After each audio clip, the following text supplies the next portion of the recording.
Hello, I'm Robert Valentine, and for 4 decades it was my very great pleasure to work with and to play with Dr. Robert H. McGaughey, Professor of Mass Communication at Murray State University. If you know Doc, then you know what you're about to experience as you see a conversation between Doc McGaughey and TV producer Kevin Qualls, recorded in the fall of 2017.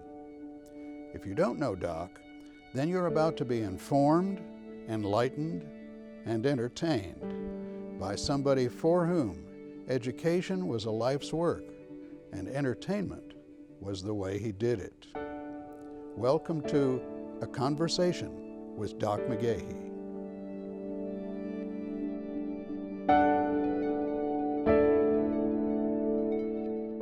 Doc, do you remember back somewhere in the mid-1980s, I come out to the racetrack and we'd have class? Yes, I do. How many people did you do that for? Well, I didn't teach class out there.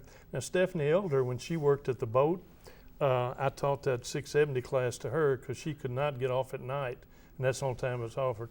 But I did meet a lot of students out there to do their schedules. They were getting out of PCC at that time, PCC, and they didn't want to have to come over, or they had jobs, and so I met them out there. Back in those days, I was teaching at PCC. That's right. And the rule was I had to have 18 hours past my master's degree. Right. So I go out and I meet you out there. I took a class from you. It was a readings class. Correct. It's a graduate level class, all these assigned readings. And I'd drive out the racetrack. We go out there and you make my schedule and here's what you're going to do this semester. And it's amazing how many people that I meet just in my personal life, going about this life, and you meet people, where do you work? I say JMC, Murray State. Do you know Doc? Well, I've been here a while. Well, here's the amazing thing. I work at an institution where everybody is doctor this or doctor that, but there's one Doc. Well, when Doc Farrell was here, he was the Doc, and before that it was Dr. Lowry. He was Doc. Okay. But when Farrell retired, I guess I kind of just by sheer seniority picked it up. Inherited it. I guess so. Now they couldn't spell or pronounce McGaughey, so Doc was right. Okay, so you retired, and you were 23 years. You were the chair of the JMC department. Correct. Which year did you retire? 1997. Okay, 1997. We're currently taping this in 2017. Yeah. It's 20 years later, and still, with all these PhDs all over the place, and someone says Doc, everybody knows it's you. Well, not everybody, but the old timers would. Yeah, it's been. Well, I have to keep in mind now. See, I retired officially in 1997. Okay. And then I went half-time all the way to 2010 to include 2-year stint with Valentine as the college head of Elizabeth College.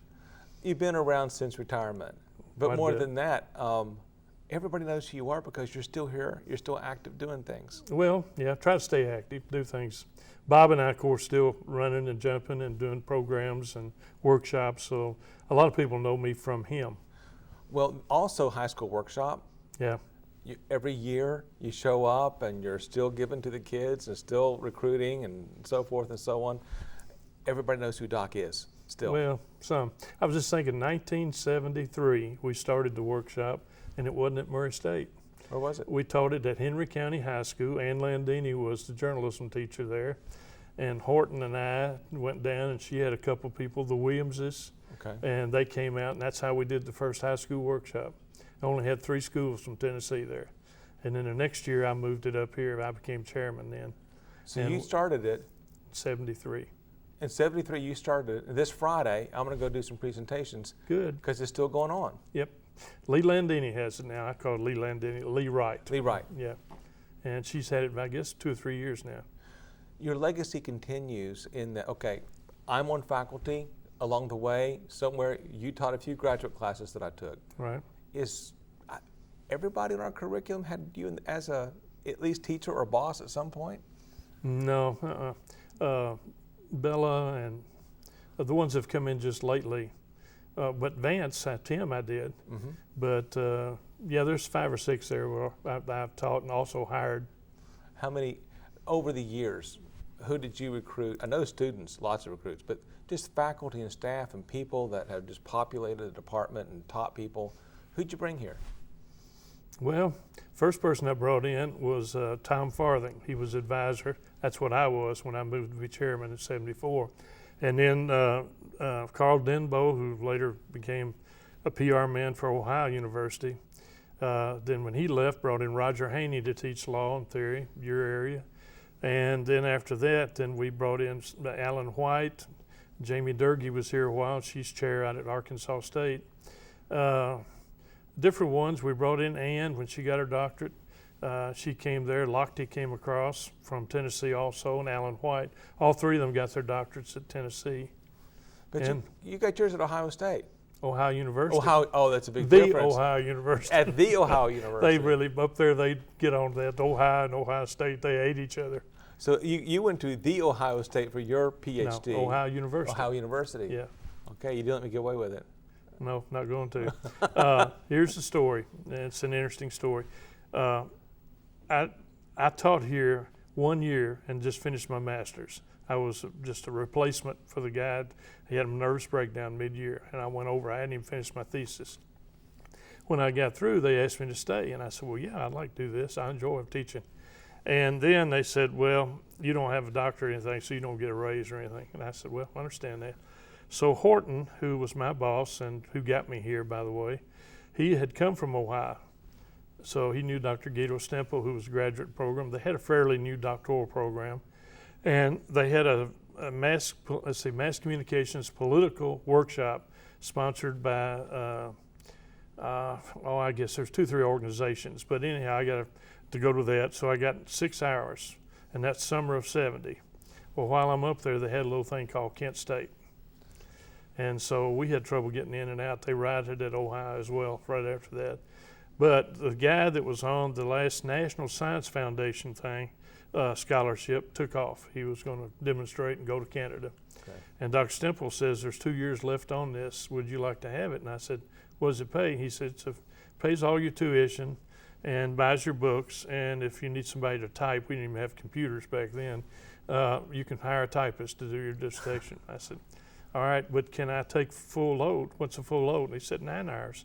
And I said, Doc, I can't do it because it's a 3-year program, right? Yeah. And he said, yes, usually. And you've brought in quite a few in your master's. I said, let me take a big load. And if I can do it in 2 years, I'll stay.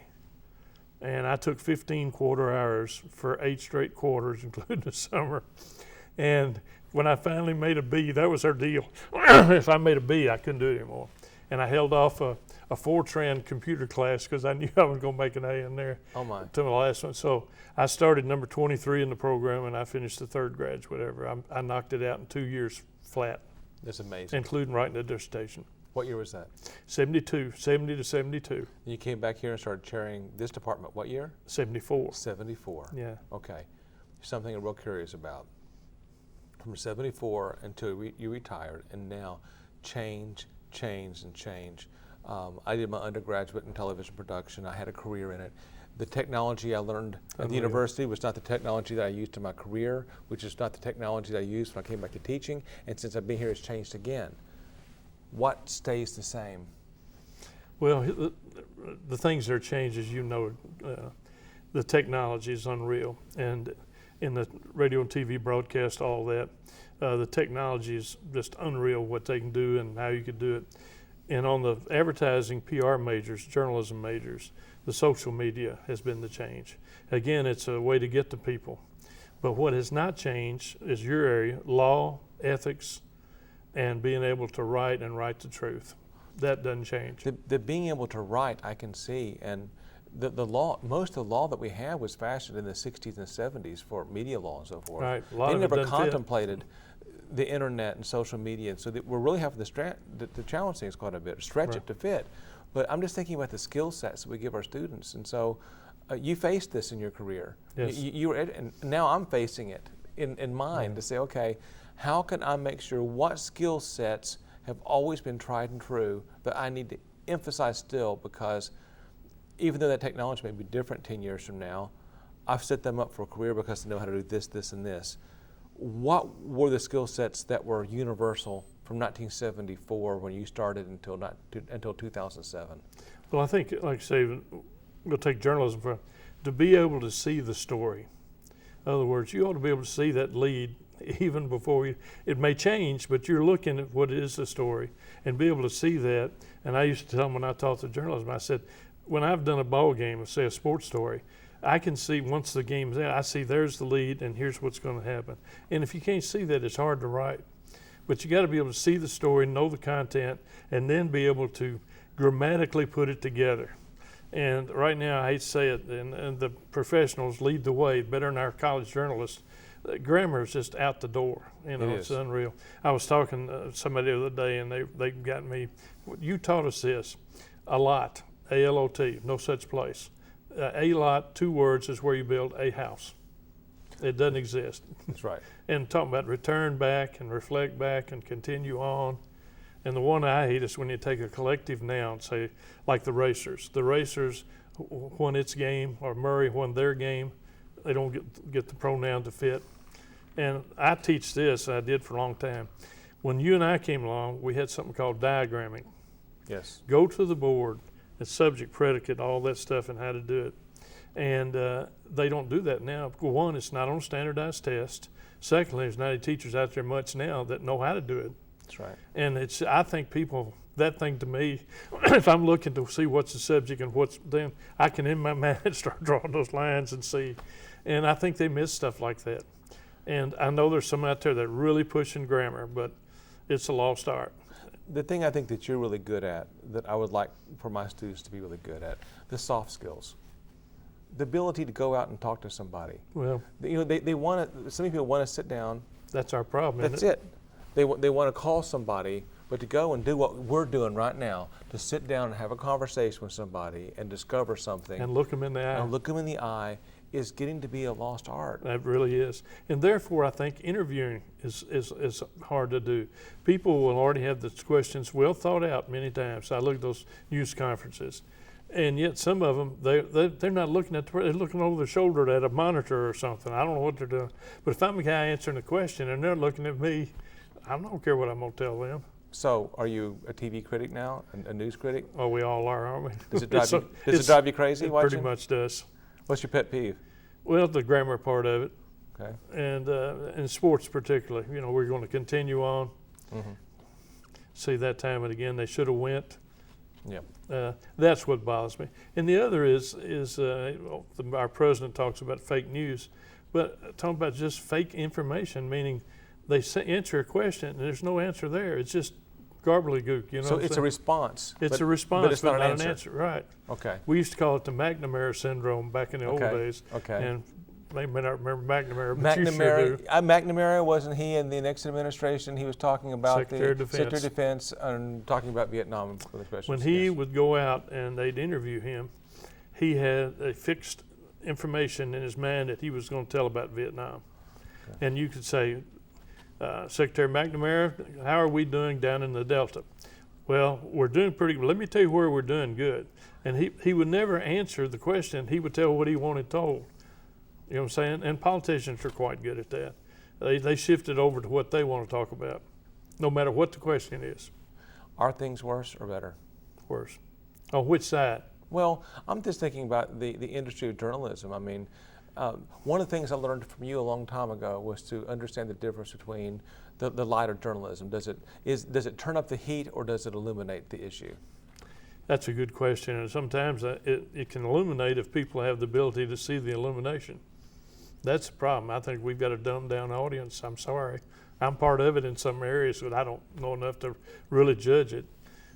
In some of the areas we have so much information out there, and you can't be even half expert in just little areas, so to speak. I think that's the real crux of the issue. It gets down to there's so much information out there. Everybody is a blogger. It's a cacophony of voices. How is the professional supposed to decide, this is my platform, this is where I'm going, here I'm going to be separate from everyone else who's out there just talking? That gets really hard to do. I'll tell you, the other one too is the credibility. We've gone through so much in the last 20 years. By the way, of course, when you run this, we won't have to do it, but the Vietnam thing is on tonight again. And that's where it started. When Cronkite came out there and landed in Saigon and then went down the Delta, and he noted that we're not winning. We're not doing it. And I keep thinking the New York Times writer, I always mess his name up, but he declared the war to be over. He took all the numbers they reported that killed, and he said, they ain't got anybody left in North Vietnam.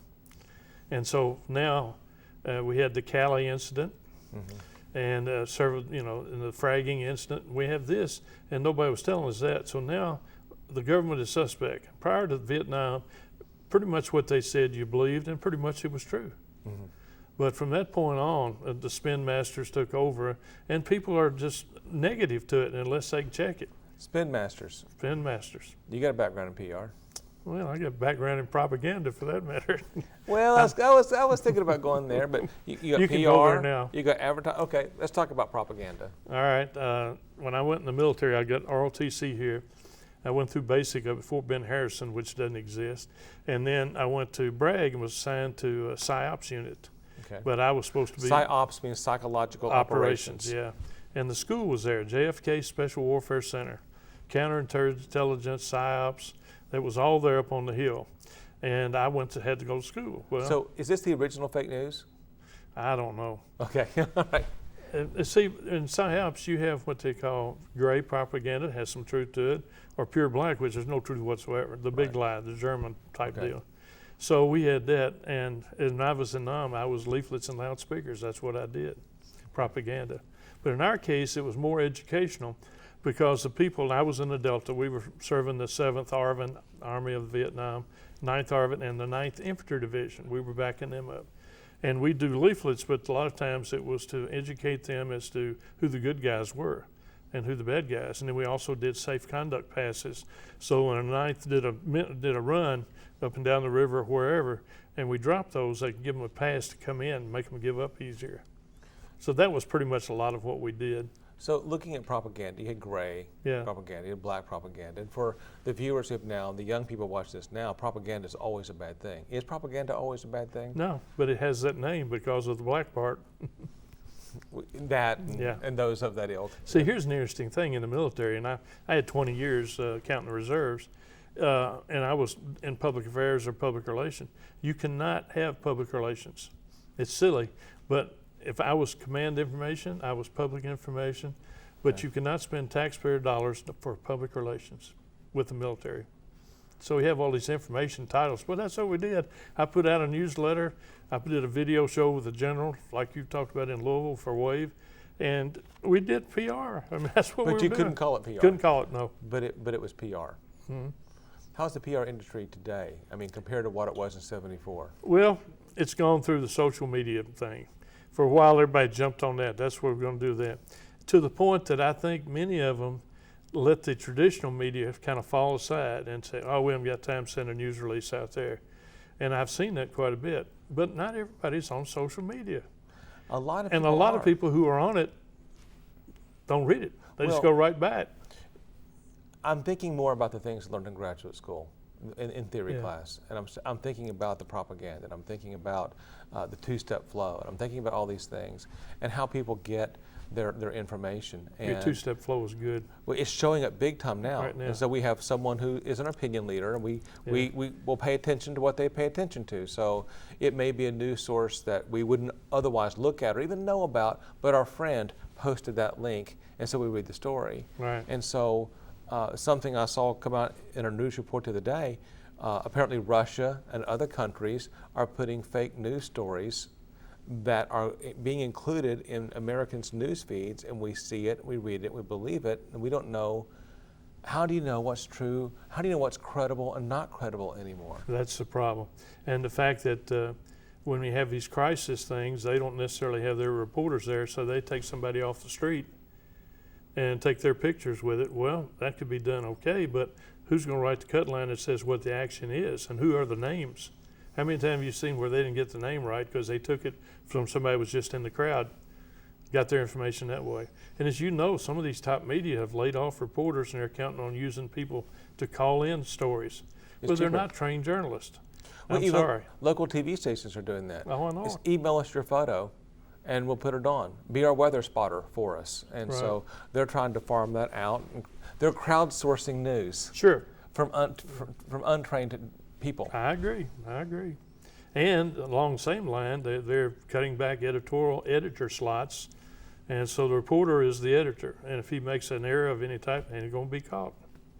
The old green eye shade that sat over and read them no longer exist. You know, Doc, one of the things that I wonder about and worry about, 30 years ago, back in your day of teaching, when someone took a class like what I teach in law and theory and these kinds of things, the people who were media practitioners had that training, the education. They understood how to put together an ad that wasn't an illegal lottery. They knew what appropriation was. You don't just use someone's image and this and that. And so there was someone at a TV station, at a magazine, at a newspaper who understood what the rules were. And when someone came to advertise, they would say, no, you can't use that image, not in that way. But that person doesn't exist anymore because that business is able to self-publish whatever ad they want, and it's a free-for-all. And if they get it, it's their corporate lawyer who'll get to you net tomorrow. And that doesn't work with today's deadlines. That's right. That's right. You got to have an answer somebody knows right on the spot, not in another city somewhere. Well, so you have somebody who does that, they're kind of judgment proof. Yeah. We're not talking about suing the New York Times anymore. We're talking about suing somebody who's got a blog in his apartment, and you get a judgment against him. He damaged you. What do you get? You know, so I agree. The whole playing field has just changed so much. Really, really has. What was the biggest change under your watch? In the curriculum, in curriculum, the curriculum response to the industry. What was the big change? What was the thing that was like, what are we going to do? How are we going to handle this? How are we going to respond to this industry change in our curriculum? Well, overall, the biggest change was the computer and to be able to access data, lots of data that you couldn't get anywhere else. You know, it used to be you had to interview somebody to get it. Now you can go into court records and you couldn't do that. You could, but it'd take you a month to go through it, you know, like that. But now with the computer access to be able to get to everything, you can see all these stories, and a lot of pretty good stories that are coming out where people ripped off the people there, or they did errors that you wouldn't have caught. They would stonewall those things. But with that being able to access data, I think for journalism, that's probably the biggest change. Well, just about all court documents are online now. Oh, yeah. You're right. You don't have to go to that courthouse to get it. No, get that big book. Just there it is, and it's all public record, and there you go. So I had law here with Dr. Horton, and we had to go to the library and actually go in there in those big binders and look them up and write briefs off each of the cases. we do that still in my class, Yeah. but they use LexisNexis. Sure, and that's the way it ought to be. And That's the change. they know how to do it, you know. Yeah. But here it is, and they write the brief, and they go on from there.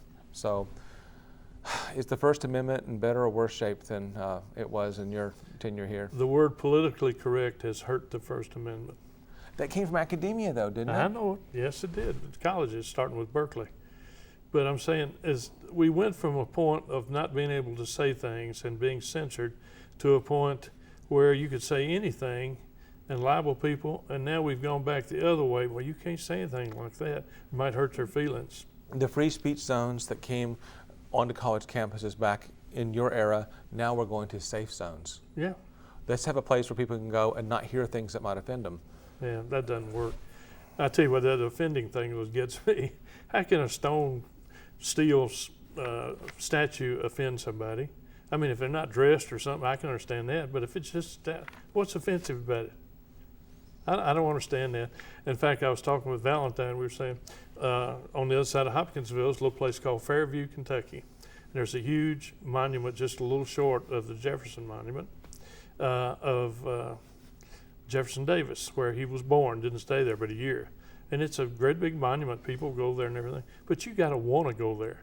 It's out nowhere. Fairview has about 1,000 people in it, and that's it.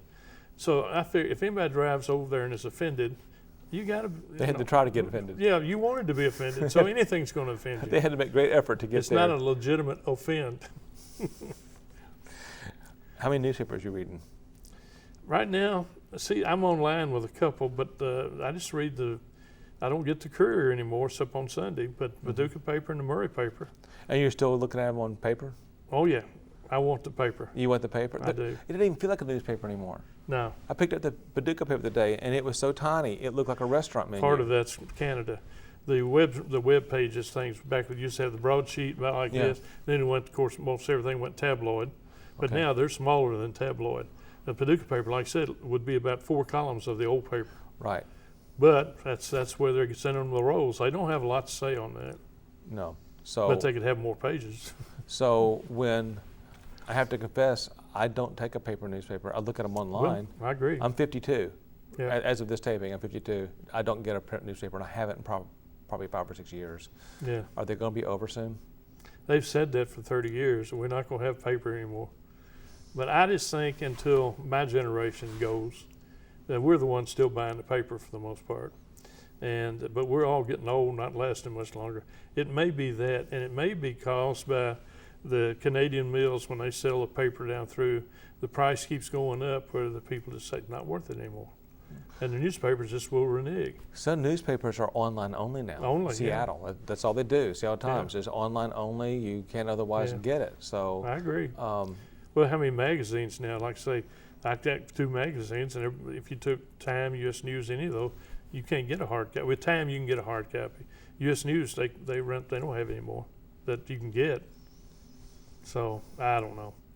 And so much of that is fluff. You know, it doesn't take you long to read them. Like it used to be, if you read all the articles and everything, world news and all stuff that you're not up on.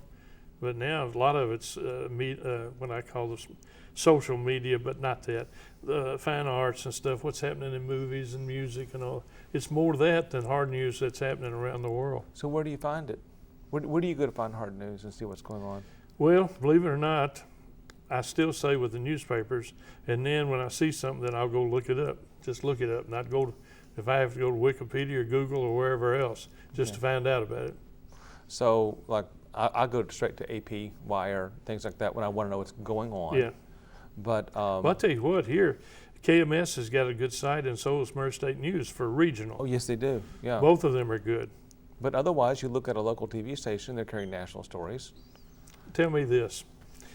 Local, I'm picking on Channel 6 because I love them. They're good people. I've known the Paxtons forever, and used to be half the people up there. They're over in a local city here. They're Murray State grads, so Oh, I yeah, like them. But here's the deal. You got 30-minute newscasts, right? And you usually have 16 to 18 commercial minutes. So no, that's right, because that was the old thing, you couldn't go beyond. All right, then they're going to tell you about the house that they're giving away for St. Jude's. There's 30-second shot. We're going to talk about the concert we're going to have here. And then we're going to talk about what's coming up on NBC News coming up. And then here's what's coming up at 10 o'clock tonight. I counted the other night they had 8 minutes of news. How many of those? On the 5 o'clock one. Okay, I wonder how many of those 8 minutes of news were prepackaged stories that they buy and then localize. There was first 3 or 4 were local news. Rest of it was features or something. Like a medical minute, which is Yeah. subscription. Like Yeah. it's not just our local TV stations. But All of them national do that does, now. yeah. But there's just not that much going on Yeah. anymore. I wonder how we should consider that in our curriculum. I don't know. That's a problem.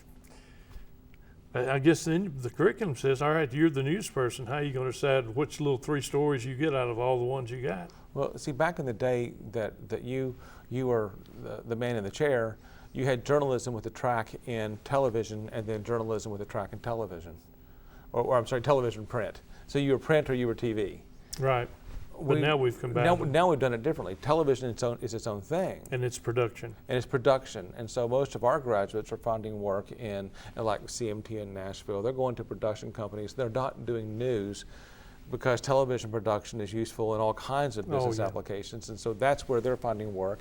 And it pays better than a lot of the TV station work and so forth. Right. So that's kind of the direction that we're going. And now it looks like journalism is becoming more multimedia. Well, it has to be. They're doing visual storytelling. Well, and it has to be. And like I say, Lee and Melanie both I think have gone down to Pointer and gone through things where how do you do that? How do you teach multiple platforms like that? And you just almost have to, if you're going to get a job, you can't be one anymore. Because even a little hop town over here where I'm from, they've got a video thing that the newspaper owns. So if you write your story, part of it has to be rewritten for the TV news. So you're writing for 2, not even talking about the social media platform. The production equipment that's being used right now for this interview, I visited the Tennessean newspaper and saw the technology that they were using. And so they were using it before we were using it. Right. Because it was a newspaper using this kind of technology. So, you know, that's kind of amazing to me that happens that way. So we have television becoming more episodic. We have journalism become more like television, and they have to be able to tell stories. I think if I'm discovering anything, it's the ability to tell a story that's not going away. Still be able to write. Whatever format, must be able to write. PSAs, Yep, PR pieces, yep, advertising pieces. yep. I still think that's what we've always said. We used to have students come in, say PR, and do you want public relations? Yeah, I like people, and I meet people well, and they did, but they couldn't write. And no agency in the world is going to hire you without the ability to write. That's right. Even if it's a memo to the other department. We talked about all the people that you brought here as faculty, and I've become aware of just how many people that you have come through your classroom, come through your curriculum, and now out in the professional world. Went to dinner the other night in Paducah with some friends, and about 5 people around that table, where do you work, told them, do you know Doc? Yeah. I got a master's in this, or I've got a PR, and I do this and this and that. Yeah. And these are people that have been out in the workforce doing things for 30 years. They came out of your classroom. How far does that reach? Where do you have people? They're all over the world. I'm saying that literally, because I had some people that were in the Army Reserve with me also wound up doing public affairs with Army units all over the world. But I got them back down here. The one fun one is Bob Jeffers. Okay. And you may remember that name. I met Bob. He was track announcer in Henderson, and had the great voice, a good writer, and he had a degree at the University of Evansville. And he also was track announcer and the PR man for the little harness racing track, which was called Midwest back in the 70s. Okay. And I got to know Bob quite well because he hired me to do photography, still photography, of all the jocks and stuff. So if they want to send something out, they, stock photos Right. back then for print maybe. And so I talked to him about coming down here. So he took off. A year and a half, came down, got his master's. He was our news director for TV 11 for over the students and everything. Well, he got a job at the University of Indiana, what they call Southeast, now it's University of Southern Indiana, and he's department chairman now. And we got around the doctorate a little bit because he had so much experience. Good. And so I still go up there occasionally and talk to him, talk to his classes. So you press the flesh still. I got to. You have a lot of contacts, a lot of people that either came through your classroom or people that you know in the industry, and have placed a lot of people in the workplace. Yeah. Well, it used to be in the summer. Dwayne McIntosh was our PR director here, and Barry Johnson, university photographer, and later Barry was our photography guy for the yearbook newspaper. Well, in the summer, as soon as we got the first 5 weeks over and most of the summer over, we just get in the car and take off and go to Fulton, Mayfield. We'd get back that night late, but we'd hit about 11 places and check on the interns, see people, tell them anything happening, ask them if they had any openings, and just, the media, what we call the first district, everything from Highway 41, Hoptown, Henderson, Madisonville, west, Okay. we'd go see. Okay. And TV, radio, the whole bit. We still get a lot of people from those areas and have Yes, a lot we of people do. working in those areas. So, Yeah. and They send their people. Yeah. That's our service area right Yeah. here and beyond. We have students all over the country doing work Yeah. now. Beyond academia, there's some other interests that you have. You and Bob Valentine Okay. have been hitting the circuit trail for years. Can you tell me about that? All right. They ran an article on us in this backyard special edition at the Ledger down in Murray. And Bob and I started really by fluke. In 1978, we had the big ice storm, snowstorm. We were at that night, school hadn't started, it's supposed to start Monday, and we were like Thursday night or Friday night, I forgot, I think it was Friday. And we were over the fellow's house, and there were 20 of us there, a lot of young professors and stuff, and just having the party, and looked out about 11 o'clock, and it was about a foot of snow. And you couldn't get out, so we were marooned in there, but it was 2 feet time we got out. But so we just there, and they said, you entertain us. So I did a few things, and he did a few things, and then we started making up stuff and just let them give us a subject. We'll just wing stuff. And we did Bob Newhart, Abbott and Costello. We did Who's On First. He could do that, and I could too. So we did all that. And so about 2.5 months later, Rita Mitchell, who was there, she and her husband ran the Fulton Leader at that time. She was our student. And she called and says, want you and Mr. Valentine to do your act down here for the Fulton. It was a banana festival. and it was big back then. Oh, yeah. And so I said, well, we don't have an act, Rita. She says, we give you $500. I said, how long you want this act? So Bob and I kind of went into my house, and we sat down and just started, what do you know, what do I know? And we came up with about a 25-minute show. And then since then, we've added, the students at Murray State have added to a lot of it of things that we use. Stories that you can tell? Yes, unbelievable, yeah. Okay. Well, we did a lot of two-man stuff, like Bob and Ray and Evan Costello, man on the street type stuff. That's what we did initially. But you were Professor V and Trey, is that right? Well, Trey, because I'm Robert H. the third, Okay. and he's V because he's Valentine. Valentine, Yeah, okay. V. So Trey and V, and you went out and, We first started, we did summer O that first year, okay. for free, of course. And we came out in robes, and we had played the pomp and circumstances. We came out, and then we ran some of our stuff for the parents part of it. And then word got around. We got an agent, which we fired because Bob was our agent. Really, he's the one that knew everything on it, how to do it. And then we just started getting calls. We worked a bunch of conventions in the state and down, of course, Jackson and Memphis, Nashville, this region here. Biggest gig we ever got was just before 9/11. We were in August of 2001. We were in Buffalo, New York for the Department of Labor. Big gig, made big money then. It was almost, we couldn't believe how much they paid us. And we're up there with 1,200 people who do workman's compensation. Oh, there's a fun crowd. Yeah, they were fun actually. But here's the deal, and I used it in PR class later on. It was how not to do some things. The labor secretary was a sharp lady, but first of all, the mayor didn't come out to greet him. Okay, the governor dropped in, but he didn't send anybody, so there's nobody there. And it's pretty, people caught on to that. And so the woman tried to slough it off. And then so they introduced the next person, and she's going to tell them the changes in workman's comp. That's why they're there.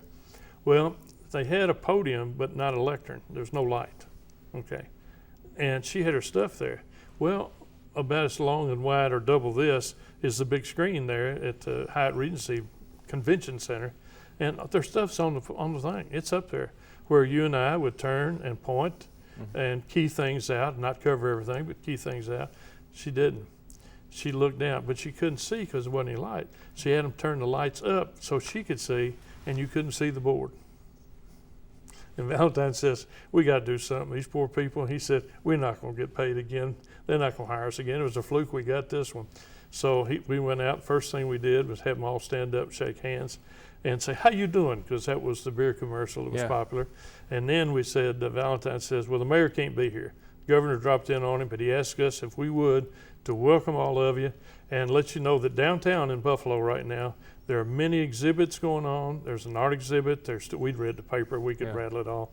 And so different places and restaurants. And if you've never been to Niagara Falls, take this opportunity. And when he said Niagara Falls, we ran at Evan Costello. Slowly I turned, step by step. We ran that about twice. And then my opening was basically intro to mass media communications, how people react. You was talking about two-step flow and all that. And so that's what I had. And he said, how cold are you? And I said, come on, Bob. I've said, how long? I can do that when I'm asleep. He said, all right, I got the clicker. I said, where'd you find it? He said, it was in the bag. And we used to carry a bag with all kind of hats and stuff. So what we do is we have them turn the lights down like they're supposed to be, and it's up there. But it's a white screen. There's nothing on it. And so I say, folks, there are 4 basic parts of communications. Now, different people add it, but there are only 4. Sender, receiver, message, channel. And there are 2 types. Bob, he clicks. We both look at the white screen. 2 types of noises. There's something called channel noise that Crane talked to us about, and semantic noise. Now, also know this. We all have defense mechanism, Joseph Clapper. And we have selective attention, Bob. He clicked, and we both. I went 30 minutes with him clicking and us looking at a white screen. And before long, you could hear him say, you see anything? So that was one of the things we'll never forget. That was a fun trip. Fun trip. We got home, it wasn't too long before 9/11 hit us. But you were teaching. Yeah. So in your presentations, you're always teaching. Yeah. Bob, what can you tell us? What the wit and wisdom of Doc McGaughey, what can you tell us? What doesn't surprise you anymore? Nothing. I can believe almost anything. But I tell you what I'll do to give you a close. Okay. When we did this at Brescia, Berea, we were in Berea, and I don't know why we did it. I came up with part of it, and Bob just fell in, and we closed every workshop and every show we've done with this. If you're going to be an effective communicator, there are two things. One, you have to listen, not hear, listen. And secondly, no matter how bad it is, what crisis you have, never lose your sense of humor. And those are the two things that make things go. I'll take that advice. Thank you. And thanks for setting me up that close. We can stop recording. I thought you might want one there. You gave me one. You gave me. They did stop recording, but that wasn't the end of the conversation. Students who had been working behind the cameras and in the control room came into the studio and literally sat at the feet of Bob McGaughey, where they continued to learn, discuss, and laugh with one of the great figures of modern mass communication. In a real way for them, the conversation continued, as it has for you. Thank you.